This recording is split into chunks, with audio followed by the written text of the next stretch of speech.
Halo's caused some contention lately. Infinite is decently popular, but it's had its fair share of controversies, so it was definitely not the return to glory that many had anticipated. And the TV series was an absolute disaster. With these in mind, it's worth asking whatever made Halo meaningful to begin with. So let's look back at the start. The first game, Halo Combat Evolved, had a unique quality to its story, one that faded from the series long before 343 took the reins. It's a very simple game. However, that simplicity belies a deeper subtext hidden within. A theme of heroism which permeates throughout Halo. Central to this theme is the Master Chief, and Bungie put great effort into making the player feel a connection to him. And with that connection to the Master Chief, the game offers the player a first-person perspective of heroism that no other game has truly achieved. But where does Halo's underlying theme reveal itself? Well, that Gregorian chanting is pretty conspicuous. What's the story behind that?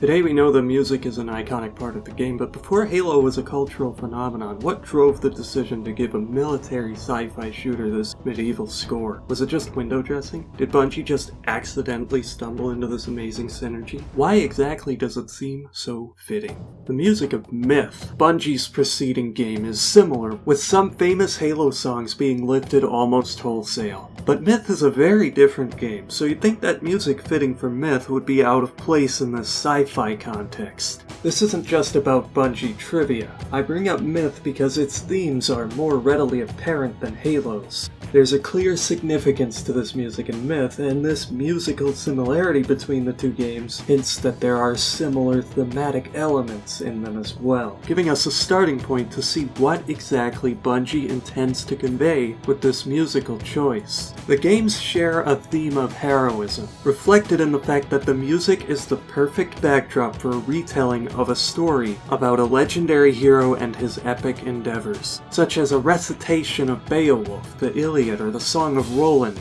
These stories of great heroes were intended to be told through song. The music is the most conspicuous invocation of Halo's hidden themes, but the entire game is an allegory for that sort of classical hero's story. This can be seen all over: the character design, the plot, and the game's symbolism. In fact, you could draw some parallels between such heroes as Roland or Achilles and our Master Chief.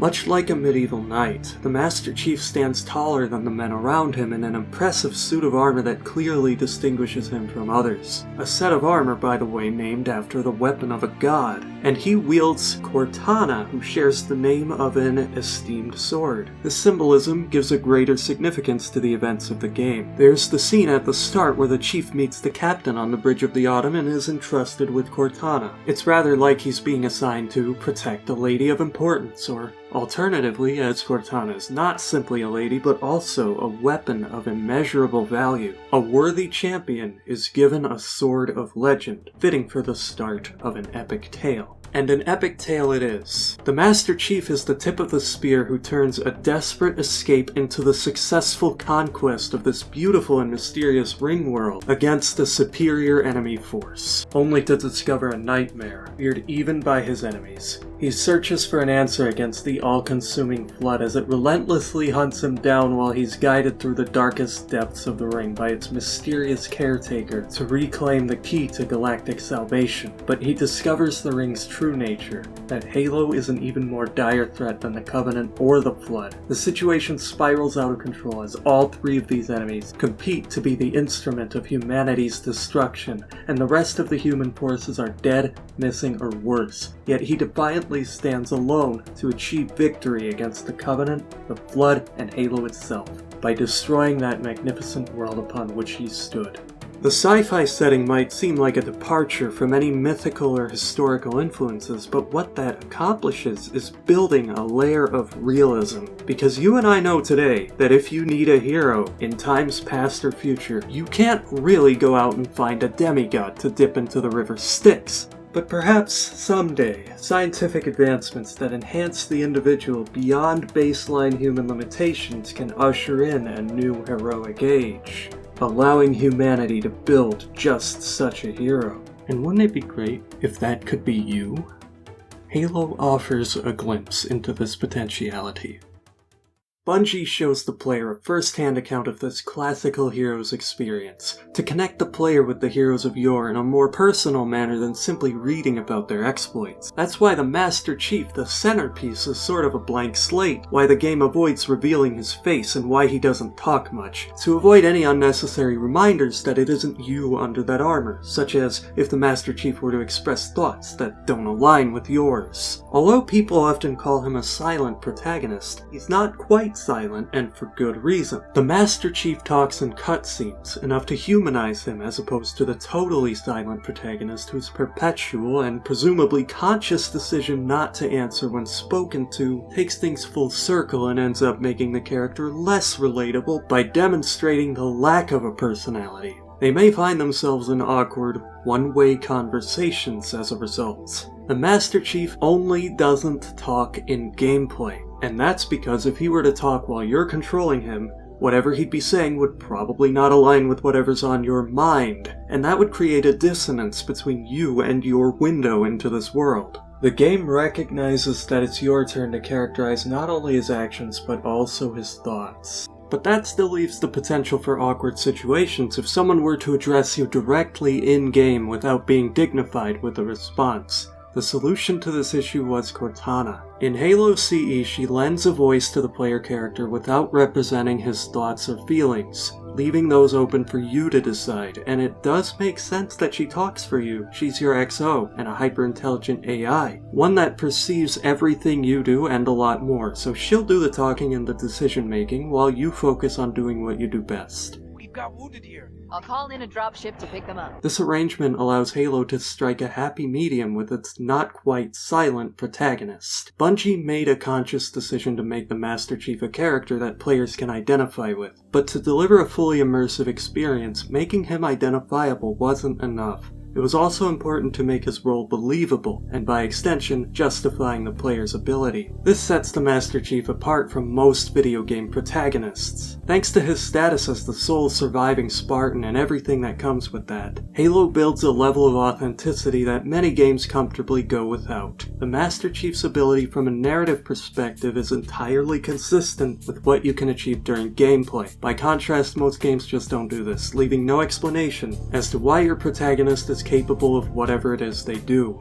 Or in some cases where it might make sense what you can achieve, you might still be left wondering why someone else can't have done it. Take pretty much any military-themed shooter. You're usually surrounded by other troops from your unit rushing into the fray. It's a modern war, so no one is distinguished by their status as a cyborg or anything like that. You're all standard-issue Mark I humans, trained and equipped by the same institution. So these NPCs should be roughly in the same ballpark of combat ability as your player character, but if you ever pay attention to them, you'll see quickly that that's not the case. They usually just stand around taking potshots and killing the occasional straggler you miss during your unstoppable onslaught, leaving it solely upon your shoulders to advance every battle. And in service of this burden, you'll often find yourself being begged to get your mitts on every fancy piece of military hardware in sight, like you're on a Make-A-Wish tour rather than being part of an army with roles and specialties.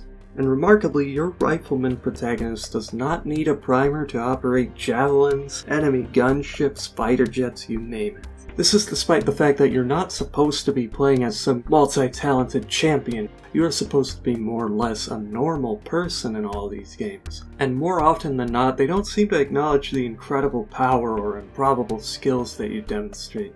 It's not just military shooters that have this sort of propensity. You could ask why any average Joe protagonist is capable of doing whatever task they do, why they're so remarkably effective. The games usually don't have much to say about it. The best you can hope for is usually, he's just that damn good. Which is kind of a cop-out. If one unassuming guy is all it takes to save the world, how much danger was it ever in to begin with when there's so many unassuming guys out there? Why isn't anyone else that damn good? Especially when there's other people who have better training or experience than your protagonist. Most of these games aren't meant to be taken that seriously. They have their priorities, it doesn't have to be any more complicated, but Halo shows that it can be worthwhile to go beyond it to answer these questions, showing a reverence for the player character's capabilities, how the power you possess as the player is reflected upon the protagonist's status as a living legend. Consider the Master Chief's ability to use any tools on the battlefield. This isn't just an excuse for gameplay variety, it's the result of him being trained from childhood in every form of combat they could offer training in. He's not just special because of his suit, he can fight in any role in any kind of battle, and withstand all kinds of unexpected challenges. These aren't things some random Marine is expected to do, which is why none of them hop in a tank and finish the level for you. The Marines aren't much more effective in combat than your randomly named buddies in all these military-themed shooters, but in Halo, that's just a story-accurate reflection of the disparity in power between the Master Chief and lesser men. It serves the story. Of course they're not racking up kills. They're normal guys. They're only human. And they're fighting aliens with energy shields. You're not left wondering why it's up to you to do anything from clearing that LZ all the way up to turning the tide of this war. It's obvious that it's because you're the only multi-talented cyborg with the Mjolnir armor, superior mind and body, and lifelong training on the Pillar of Autumn. You're not a scientist who's late for work, nor a soldier with uncommon skill. You're the last survivor of a dead race of superhumans. That alone is enough to explain that you are a veritable figure of legend, and your actions are what being a superhuman entails. Halo contextualizes the kind of extraordinary capabilities the player has by having you play as an explicitly extraordinary person. It's not telling you it's just a game, don't worry about it. There's a sincerity justifying every feat the player achieves as the Master Chief, who represents a paradigm shift in the capability of a single human. But of course there's more substance to it than simply being told, you're a Spartan, and that's very special. Bungie ties all this together with some attention to detail that clearly establishes what being a Spartan actually means to those around you. Friend and foe alike react strongly to your appearance. There's no pretense that you're just another guy showing up. Everyone knows that your arrival means a drastic change in circumstances. The Marines will celebrate, knowing that you'll turn things around. They'll often speak of you with awe, saying much about your status in few words. Look, a Mark V! I knew there was one on board. It's him! Wow, he's taller than I thought. And better looking, too.